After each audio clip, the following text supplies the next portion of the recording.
శ్రీనివాస్ చౌదరి గారు ప్లీజ్ నాగార్జున గారి దగ్గర నుంచి. ఎస్ నాగార్జున గారు చెప్పండి. చౌదరి గారు, ఇప్పుడు ఎలక్షన్ అయిన తర్వాత 2 సార్లు మీ అధినేత చంద్రబాబు నాయుడు గారు ఢిల్లీ వెళ్ళటం మాట్లాడి రావటం జరిగింది. సరే, వాళ్ళు ఏ నిధులు ఇస్తారు, మీరే నిధులు తెచ్చుకుంటారు అనేటువంటిది అది జనరల్గా జరిగేటువంటి వ్యవహారమే. కానీ రాష్ట్ర ప్రజలు ఎక్స్పెక్ట్ చేస్తోంది ఏంటంటే, ఇందాక నేను అన్నట్టుగా గత 10 సంవత్సరాలుగా మనకి హక్కుగా రావాల్సినటువంటిది ఇంతవరకు ఏ రూపంలోనూ రాలేదు.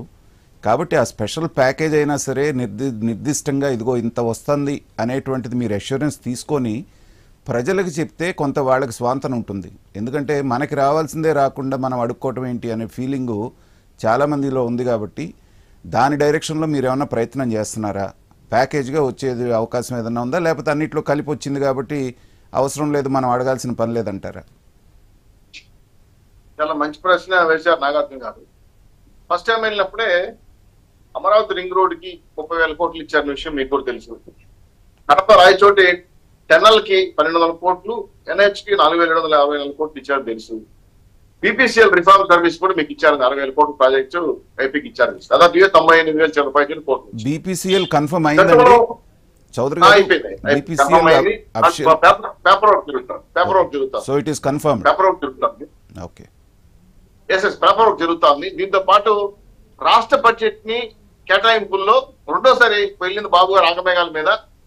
తెలుగు రాష్ట్రాలకి నిధులు కేటాయించడంలో ఏ అంశాలు ఎగ్జామ్షన్ వాళ్ళని పని రెండోసారి చెప్పలేదు బాబు గారు బయటకు వచ్చి. ఎందుకంటే బడ్జెట్ లో రానేది 10 రూపాయలు వచ్చినప్పుడు మనకు రాష్ట్రం ప్రజలు ఇస్తారు కదా. సో మేము రాష్ట్ర ప్రభుత్వాన్ని నుంచి కేంద్ర ప్రభుత్వానికి ఖచ్చితంగా ఏవే రావాలో ఎక్కడ కాంప్రమైజ్ కావాలో నిధులు తెచ్చుకుంటున్నాం. గత ప్రభుత్వాలు చేసిన మోటార్ల వల్ల ఆంధ్ర రాష్ట్రం నాశనం అయిపోయింది. అటువంటి తప్పు మీరు చేదొచ్చుకోలేదు. 164 సీట్లు ఇచ్చింది ఏంటంటే ఒళ్ళు దగ్గర పెట్టుకుని పరిపాలన చేయమని చెప్పి. ఇది కాకుండా మీరు ఏమన్నా మాట్లాడినా, ఇంకేమైనా జరిగినా, ఇంకోటి తప్పు జరిగినా అనేక అంశాలపైన కూడా ఎప్పుడైనా ఏ సందర్భంగా మేధావులు, రాష్ట్రంలో ఉండే జర్నలిస్టులు, విలేకరులు సూచించమని ఇప్పుడు మేము గత ప్రభుత్వం లాగా పోస్ట్ పెట్టి అరెస్ట్ చేయండి, ఏదైనా ఛానల్ వ్యతిరేకంగా మాట్లాడి నిషేధించండి, లేదా ఇంకేదైనా చెప్తే కేసులు పెట్టి మూసేయండి అని చెప్పట్లా. ఫోర్త్ స్టేట్కి ఫుల్ ఫ్రీడమ్ ఇస్తున్నాం. చొక్కా పట్టుకుని అడగండి, మేము స్వాగతిస్తాం. మేము గత ప్రభుత్వం లాగా విర్రవేగడం లేదు. మేము ఖచ్చితంగా ఇతను సేవ చేయడానికే వచ్చాము, సేవే చేస్తాము, ప్రజల మనల్ని పొందుతాము. ఇది కాకుండా 30-32 రోజుల్లో రాష్ట్రం అమాయకంగా మారిపోలేదు. నేను మాట్లాడుతున్నా, జగన్మోహన్ రెడ్డి మాట్లాడుతున్నా, రాష్ట్రపతి పరిపాలన తెచ్చుకోవాలి, రాష్ట్రం మునిగిపోతా ఉంది, రాష్ట్రంలో అని చెప్తుంటే నాకు అదేందుకే నాకైనా ప్రాబ్లం వచ్చింది. ఆరోగ్య సభ్యులు వచ్చాము జగన్మోహన్ గారికి ఒకసారి చూసుకోండి అని చెప్పాను. ఎందుకంటే రాష్ట్ర శాసనసభ సభ్యుడైనా ఆయన మాట్లాడొచ్చు, వచ్చి ఏం జరిగింది అడగచ్చు. అడగకుండా ఢిల్లీ పోతానండి, ఏం చెప్పాలి నేను. అందుకే నేను చెప్పేది అంటే నాగార్జున గారు చెప్పిన మాటల్లో నేను ఎక్కడ స్పష్టంగా క్లియర్ గా అవగాహన కోసం చెప్తున్నాను. ఖచ్చితంగా రాష్ట్ర ప్రభుత్వానికి ఖచ్చితమైన హామీలు వచ్చినాయి.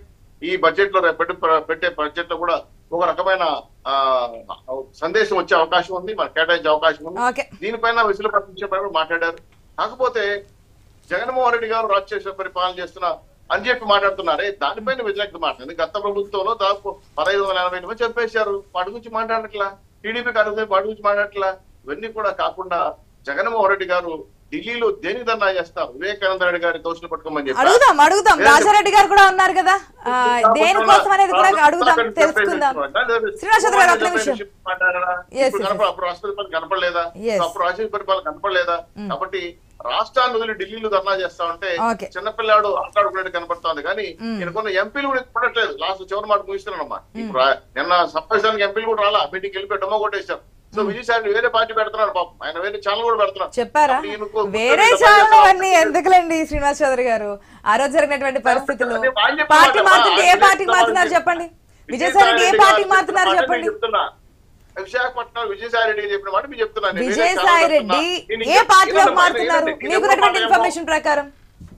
అమ్మా నేను చెప్పేది పూర్తిగా వినండి. విజయసాయి రెడ్డి ఏం చెప్పాడు? గతంలో ఛానల్ పెడతానన్నాను, మా అధినేతలను వద్దన్నా. ఇప్పుడు ఏ ఊరు మాట ఎన్నో నేను ఛానల్ పెడుతున్నాను, వేరే పార్టీ పెడతాను, నా 30 మంది సభ్యులు తీసుకుపోయి వేరే పార్టీ కలుపుతానని చెప్పి ఓపెన్ గా చెప్పాడు. ఆయన ఏదో వేరే విషయాల పైన మాట్లాడతా. కాబట్టి విజయసాయి వేరే విషయాల గురించి వద్దు. ఓకే రైట్, చూద్దాం. అదంతా మొన్న గతంలో మాట్లాడుకున్నాం కాబట్టి. శ్రీనివాస్ చౌదరి గారు, రాజారెడ్డి గారు గుడ్ మార్నింగ్ అండి.